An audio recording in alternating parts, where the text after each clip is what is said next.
Hello dear student, welcome back. इस video में आपको पढ़ाने वाला हूं पाल वंश का इतिहास पार्ट वन और पार्ट टू। इसको मैंने दो भागों में बांट दिया है क्योंकि वीडियो हो गया था थोड़ा सा लंबा, तो इसीलिए मैंने इसके दो पार्ट बनाए हैं, पार्ट वन और पार्ट टू। इसकी पीडीएफ आपको पार्ट टू में मिलेगी। तो पार्ट वन में मैं आपको पढ़ाने वाला हूं पाल वंश का परिचय, पाल वंश के ऐतिहासिक स्रोत, गोपाल और धर्मपाल के बारे में। तो चलिए वीडियो की शुरुआत करते हैं और पढ़ते हैं पाल वंश का इतिहास पार्ट वन। यह है सूचना, तो इसे आप जरूर पढ़ें। पाल वंश का परिचय। तो सबसे पहले परिचय की बात करते हैं। पश्चिम बंगाल के खलीमपुर लेख के अनुसार कन्नौज के सम्राट हर्षवर्धन और असम के राजा भास्कर वर्मा के द्वारा संपूर्ण गौड़ वंश को नष्ट कर देने के बाद बंगाल में अव्यवस्था फैल गई। 750 ईस्वी में बंगाल के सामंतों और जनता की सर्वसम्मति से गोपाल को राजा बनाया गया और राजा बनने के बाद गोपाल ने पाल वंश की स्थापना की। परंतु भारतीय इतिहासकार पाल वंश को क्षत्रिय वंश नहीं मानते हैं, लेकिन पाल वंश के अभिलेखों में पाल राजाओं को सूर्य वंश की एक शाखा बताया गया है। तो चलिए अब हो जाए थोड़ी सी चर्चा। देखो यहां पे आपको ये खलीमपुर लेख याद रखना है। खलीमपुर एक गांव का नाम है जो कि पश्चिम बंगाल में है, पश्चिम बंगाल के मालदा शहर के पास है ये। तो वहां पर धर्मपाल का एक अभिलेख मिला है। तो उस अभिलेख के अनुसार ऐसा उसमें कहा गया है कि हर्षवर्धन जो कि कन्नौज के राजा थे और असम के राजा भास्कर वर्मा ने मिलकर गौड़ वंश को पूरा नष्ट कर दिया था। गौड़ वंश जो कि बंगाल का एक वंश था और जिसके प्रमुख राजा माने जाते हैं शशांक और हर्षवर्धन की दुश्मनी बहुत पुरानी थी। तो इसीलिए हर्षवर्धन ने असम के राजा भास्कर वर्मा के साथ मिलकर संपूर्ण गौड़ वंश को नष्ट कर दिया था। नष्ट करने के बाद बंगाल में अव्यवस्था फैल गई। 750 ईस्वी में क्या किया कि बंगाल के जो सामंत थे और जनता ने मिलकर गोपाल को राजा बनाया। जब गोपाल राजा बन गया तो इसके बाद उन्होंने पाल वंश की स्थापना की। पाल वंश के बारे में जो भारतीय इतिहासकार हैं वो ऐसा लिखते हैं कि ये क्षत्रिय वंश नहीं था, वो क्षत्रिय नहीं मानते हैं पाल वंश को। लेकिन अगर पाल वंश के जो अभिलेख हैं उनको अगर पढ़ा जाए, उनके अनुसार अगर देखा जाए तो उनमें ऐसा लिखा हुआ है कि जो पाल राजा है वो सूर्य वंश की एक शाखा के वंशज हैं। ऐसा उनमें लिखा हुआ है अभिलेखों में, पाल राजाओं के अभिलेखों में। तो यहां पर जितना मैंने ये हाईलाइट किया हुआ है बस आपको इतना ही याद रखना है। पाल वंश के ऐतिहासिक स्रोत। तो अब बात करते हैं ऐतिहासिक स्रोतों पर। इसका मतलब है कि जो हम पाल वंश का इतिहास पढ़ते हैं तो उसकी जानकारी हमें कैसे प्राप्त होती है। तो सबसे पहले बात करते हैं अभिलेखों की, यानी कि पाल राजाओं के जो अभिलेख हैं उनकी बात करते हैं। नंबर एक, धर्मपाल का खलीमपुर लेख। देखिए मैंने आपको बता दिया है कि खलीमपुर पश्चिम बंगाल के मालदा शहर के पास है, तो ये आपको यहां पे याद रखना है। देवपाल का मुंगेर लेख। मुंगेर एक बिहार का जिला है, तो वहां पर देवपाल का लेख प्राप्त हुआ था। तो ये भी बहुत महत्वपूर्ण है पाल वंश के इतिहास को जानने के लिए। महिपाल का मुजफ्फरपुर तथा बागगढ़ लेख। नारायण पाल का देवघर लेख। तो ये जितना मैंने ये हाईलाइट किया हुआ है ये बहुत महत्वपूर्ण है, इनको याद रखें क्योंकि एग्जाम में इनके बारे में पूछा गया था, तो इसीलिए इनको याद रखें आप। नारायण पाल का देवघर लेख और देवपाल का मुंगेर लेख, धर्मपाल का खलीमपुर लेख, ये तीन बहुत महत्वपूर्ण हैं। तो ये तो थे अभिलेख जिनके माध्यम से हमें पाल वंश की जानकारी प्राप्त होती है। अभिलेख तो और भी हैं लेकिन जो महत्वपूर्ण है मैंने उनकी चर्चा यहाँ पे की है। अब बात करते हैं साहित्य की। तो साहित्य में भी पाल वंश का इतिहास मिलता है। नंबर एक, गुजराती कवि सोडठल की उदय सुंदरी कथा।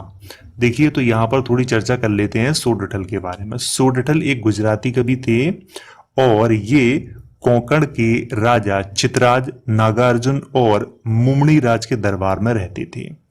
इनके द्वारा एक उदय सुंदरी नामक कथा की रचना की गई थी जिसे इन्होंने महाकाव्य ग्रंथ कहा है। और इसमें क्या कहा गया है वो आप इंपॉर्टेंट बात है, ये बहुत बार परीक्षा में पूछी गई। उदय सुंदरी कथा में धर्मपाल को उत्तरापथ का स्वामिन कहा गया है, यानी कि उत्तर भारत का सबसे शक्तिशाली राजा किसमें कहा गया है? उदय सुंदरी कथा में कहा गया। और किसने कहा है? गुजराती कवि सोरठल ने कहा है। संध्याकर नंदी का रामचरित ग्रंथ, रामचरित ग्रंथ को कुछ इतिहासकारों ने रामपाल चरित ग्रंथ लिखा हुआ है, और इस ग्रंथ में पाल वंश के राजा रामपाल का इतिहास है, ये आपको याद रखना है यहाँ पे। तो ये संध्याकर नंदी का रामपाल चरित या फिर रामचरित दोनों लिखा हुआ है इतिहासकारों ने, लेकिन मैंने यहाँ पर रामचरित लिखा हुआ है। तिब्बती बौद्ध गुरु तारानाथ के लेख, तो तारानाथ का नाम तो आप सबने सुना होगा। तो तारानाथ के लेखों में भी पाल वंश के राजाओं का इतिहास मिलता है। अरब यात्री सुलेमान के लेख, आपको मैं बता दूं कि सुलेमान के लेखों में धर्मपाल और देवपाल जो पाल वंश के राजा थे, इन दोनों राजाओं की चर्चा की गई है इनके लेख में, तो इनको यहाँ पे आप याद रखें, सुलेमान को भी। तो यहाँ पर आपको याद क्या रखना है, जितना ये मैंने हाईलाइट किया हुआ है बस आपको इतना ही याद रखना है। तो ये तो थी साहित्य और अभिलेखों के माध्यम से पाल वंश की जानकारी। अब बात करते हैं पाल राजाओं के बारे में। नंबर 1, गोपाल। गोपाल को पाल वंश का संस्थापक तथा पहला स्वतंत्र राजा माना जाता है। आपको यहाँ पे याद रखना है कि पाल वंश का संस्थापक किसे माना जाता है? गोपाल को माना जाता है, और ये पहले स्वतंत्र राजा थे। तो इनको यहाँ पे ये याद रखें कि संस्थापक भी थे और पहले स्वतंत्र राजा भी थे। गोपाल का शासनकाल संभवतः 750 से 770 ईस्वी के मध्य में था। देखिए यहाँ पर संभवतः मैंने लिखा हुआ है, ये निश्चित शासनकाल नहीं है, क्योंकि शासनकाल के बारे में इतिहासकार एक मत नहीं है।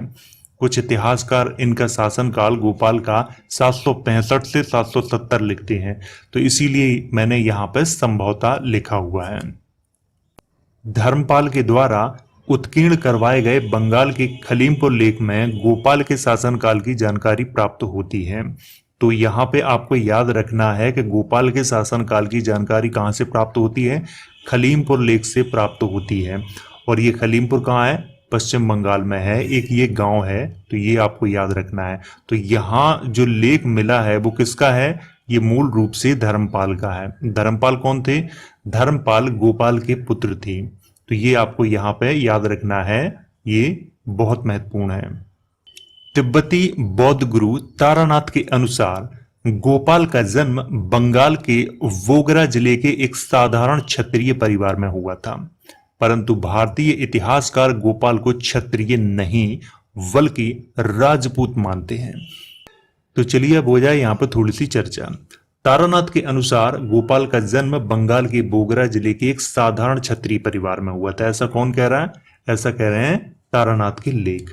आपको यहाँ पे याद रखना है कि बंगाल के बोगरा जिले, आधुनिक बोगरा जो जिला है वो बांग्लादेश में है, ना कि पश्चिम बंगाल में है। जो भारत में बंगाल पड़ता है उसमें नहीं है ये बोगरा जिला, आधुनिक बांग्लादेश में है।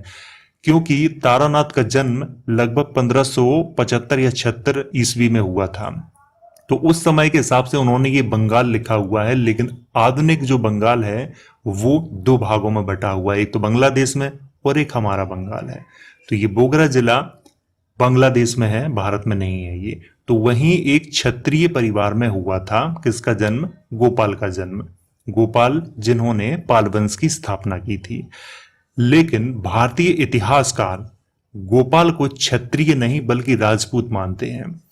वैसे तो मैं आपको बताना चाहूंगा कि भारतीय इतिहासकारों के लेखों पे हजारों प्रश्न खड़े कर सकते हो, कोई भी कर सकता है। एक तरफ तो पहले तो राजपूतों को विदेशी बताते हैं भारतीय इतिहासकार कि वो विदेशी हैं, भारतीय नहीं है। जब उनसे पूछा जाए तो जो भारतीय क्षत्रिय थे वो कहाँ गए, तो फिर कुछ इतिहासकार कहने लगते हैं कि हाँ, क्षत्रियों के ही वंशज हैं राजपूत। देखिए इसके बारे में मैं भी कुछ नहीं कह सकता, क्योंकि गोपाल के जन्म के बारे में पाल वंश के किसी भी अभिलेख में कुछ कहा नहीं गया है। बस राजा बनने के बारे में बताया गया है, लेकिन उनके जन्म के बारे में कुछ कहा नहीं गया है। तो यहाँ पर तारानाथ के लेख सही हैं या फिर भारतीय इतिहासकार सही हैं, इसके बारे में मैं कुछ नहीं कह सकता। गोपाल बौद्ध धर्म के अनुयायी थे और उनके द्वारा ही ओदंतपुरी विश्वविद्यालय की स्थापना करवाई गई थी। आपको ये याद रखना है कि गोपाल बौद्ध धर्म के अनुयायी थे और उनके द्वारा ही ओदंतपुरी विश्वविद्यालय की स्थापना करवाई गई थी। ओदंतपुरी विश्वविद्यालय, जिसे कुछ इतिहासकारों ने महाविहार भी लिखा हुआ है, में बौद्ध धर्म की शिक्षा प्रदान की जाती थी। और ये आपको याद रखना है कि ये नालंदा विश्वविद्यालय के पास में ही था, क्योंकि जो छात्र नालंदा विश्वविद्यालय में फेल हो जाते थे, वहां पर सिस्टम क्या था, नालंदा विश्वविद्यालय में एक चौकीदार हुआ करता था। तो वो जितने भी छात्र आते थे तो वो गेट पर ही चौकीदार इंटरव्यू लेता था। जो छात्र पास हो जाते थे उन्हें तो अंदर एंट्री मिल जाती थी नालंदा में, और जो छात्र फेल हो जाते थे उन्हें एंट्री नहीं मिलती थी। तो वो छात्र ओदंतपुरी चले जाते थे। आपको ये यहाँ पे याद रखना है। ओदंतपुरी विश्वविद्यालय आधुनिक बिहार में स्थित है। अगर आपसे ये प्रश्न पूछा जाए एग्जाम में कि ओदंतपुरी विश्वविद्यालय कहाँ है, तो आधुनिक बिहार में है, नालंदा विश्वविद्यालय के पास में ही था ये। तो ये आपको यहाँ पे जितना मैंने ये हाईलाइट किया हुआ है, बस ये आपको याद रखना है। अब पढ़ते हैं धर्मपाल के बारे में। धर्मपाल गोपाल के पुत्र तथा उत्तराधिकारी थे। धर्मपाल का शासनकाल संभवतः 770 से 810 ईस्वी के मध्य में था। तो ये आपको यहां पर याद रखना है, संभवतः है, निश्चित नहीं है इनका भी शासनकाल। धर्मपाल ने परमेश्वर, परम भट्टारक और महाराजाधिराज की उपाधियां धारण की थी। तो यहाँ पे आपको याद रखना है कि धर्मपाल ने परमेश्वर, परम भट्टारक और महाराजाधिराज की उपाधियां धारण की थी। धर्मपाल के लेखों में उन्हें परम सौगात कहा गया है। अगर अभिलेख देखें तो अभिलेखों में परम सौगात कहा गया है किसको, धर्मपाल को।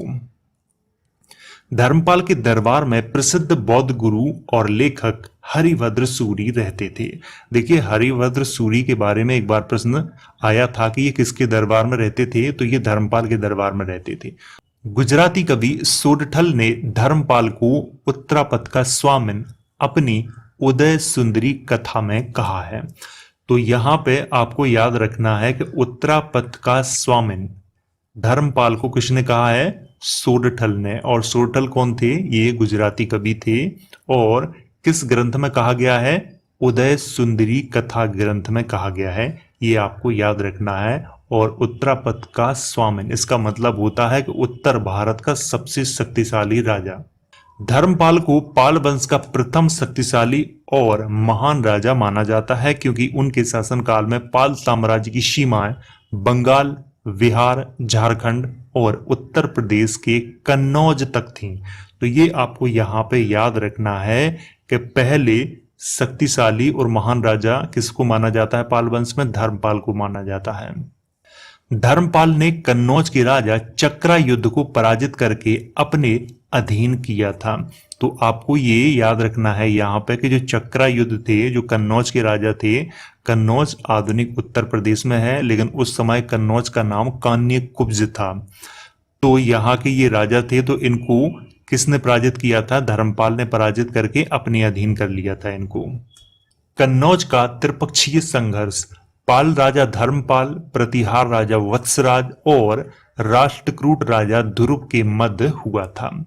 जिसमें किस राजा की विजय हुई, इस पर भारतीय इतिहासकारों में मतभेद हैं, क्योंकि गुजराती कवि सोरठल और अरब यात्री सुलेमान के लेखों में धर्मपाल को विजय बताया गया है। इसकी चर्चा मैं थोड़ी देर में करने वाला हूं। अभी कन्नौज का त्रिपक्षीय संघर्ष 2 वर्ष तक चला था, परंतु भारतीय इतिहासकारों ने 200 वर्ष लिखा हुआ है। त्रिपक्षीय संघर्ष के बाद राष्ट्रकूट राजा ने अपनी पुत्री का विवाह धर्मपाल से किया था और उसी के गर्भ से देवपाल का जन्म हुआ था। तो चलिए अब हो जाए यहाँ पर थोड़ी सी चर्चा त्रिपक्षीय संघर्ष के बारे में। मैं आपको बता दूं कि कन्नौज उस समय का सबसे प्रमुख स्थान माना जाता था। हर राजा चाहता था कि कन्नौज पर हमारा अधिकार हो। धर्मपाल, वत्सराज और धारावर्ष जो कि राष्ट्रकूट राजा थे, जिन्हें ध्रुव के भी नाम से जाना जाता है। आपको ये याद रखना है कि ध्रुव या धारावर्ष एक ही राजा के नाम है दोनों। तो तीनों ने क्या किया कि उसी समय कन्नौज पे आक्रमण किया। लेकिन पहले जो युद्ध हुआ था वो हुआ था धर्मपाल और प्रतिहार राजा वत्सराज के मध्य में हुआ था। इस युद्ध में कोई नहीं जीता, लेकिन इतिहासकारों ने वत्सराज को इसमें जीत बताई है कि वत्सराज की इस युद्ध में जीत हुई थी और धर्मपाल की हार हुई थी। चलो मैं मान लेता हूं इतिहासकारों की बात, क्योंकि धर्मपाल की हार हुई और वत्सराज की जीत हुई। उसी समय राष्ट्रकूट राजा ने कन्नौज पे आक्रमण किया, जिनका नाम धारावर्ष या फिर ध्रुव ने। तो उन्होंने किसको हराया? वत्सराज को हराया। ये इतिहासकारों का कहना है। वत्सराज को हराया और कन्नौज पर अधिकार कर लिया, लेकिन उनका जो अधिकार था वो ज्यादा वर्ष तक चला नहीं। इसके बाद फिर किसका अधिकार हुआ कन्नौज पर? धर्मपाल का हुआ। अब यहाँ पर सोचने वाली बात यह है कि वत्सराज पहले से ही अगर शक्तिशाली थे तो फिर उन्होंने कन्नौज पर अपना राज स्थापित क्यों नहीं कर पाया? क्योंकि इतिहासकारों के अनुसार तो एक युद्ध हार चुके थे ना धर्मपाल। तो धर्मपाल जब हार चुके थे तो अंत में कन्नौज पर धर्मपाल का ही अधिकार होता है। ये आपको यहाँ पे याद रखना है। लेकिन अगर सोरठल जो कि गुजराती कवि थे उनके अनुसार देखा जाए और अरब यात्री सुलेमान के अनुसार देखा जाए तो इस युद्ध में धर्मपाल की विजय हुई थी और वत्सराज तथा धारावर्ष दोनों की हार हुई थी। इस युद्ध में विजय के बाद धर्मपाल ने धारावर्ष से एक शर्त रखी थी, पुत्री से विवाह करने की शर्त रखी थी। तो ये राष्ट्रकूट राजा जो ध्रुव थे उन्होंने इसको स्वीकार किया था और धर्मपाल का विवाह एक राष्ट्रकूट राजकुमारी के साथ हुआ था और उसी राष्ट्रकूट राजकुमारी से देवपाल का जन्म हुआ। धर्मपाल साहित्य और ललित कलाओं के प्रेमी थे, क्योंकि उनके शासनकाल में बौद्ध धर्म का खूब विकास हुआ था। आपको मैं बता दूं कि धर्मपाल भी बौद्ध धर्म के अनुयायी थे और उनके शासनकाल में बौद्ध धर्म का खूब विकास हुआ था। धर्मपाल के द्वारा विक्रमशिला विश्वविद्यालय और सोमपुरी विश्वविद्यालय का निर्माण करवाया गया था, जो बौद्ध धर्म की शिक्षा के प्रमुख केंद्र थे। विक्रमशिला विश्वविद्यालय आधुनिक बिहार के भागलपुर जिले में स्थित है और इसी विश्वविद्यालय में प्रसिद्ध बौद्ध विद्वान अतीश दीपांकर रहते थे। तो आपको ये याद रखना है, क्योंकि एक बार ये प्रश्न पूछा गया था कि विक्रमशिला विश्वविद्यालय कहाँ स्थित है, तो ये बिहार के भागलपुर जिले में स्थित है। ये आपको यहाँ पे याद रखना है। और अतीश दीपांकर जो कि बौद्ध विद्वान थे, उनका संबंध भी इसी विश्वविद्यालय से था, यानी कि विक्रमशिला विश्वविद्यालय से था। सोमपुरी विश्वविद्यालय आधुनिक बांग्लादेश के नवगांव जिले में स्थित है और यह भी एक बौद्ध विश्वविद्यालय था जो बौद्ध धर्म की शिक्षा का प्रमुख केंद्र था। 1985 में इस स्थल को यूनेस्को के द्वारा विश्व विरासत सूची में शामिल किया गया था। देखो, आपको यहाँ पे याद रखना है कि विक्रमशिला विश्वविद्यालय बिहार के भागलपुर जिले में स्थित है और सोमपुरी विश्वविद्यालय आधुनिक बांग्लादेश के नवगांव जिले में स्थित है। लेकिन अब ये पर्यटक स्थल हैं, विश्वविद्यालय नहीं है, ये आपको ये याद रखना है।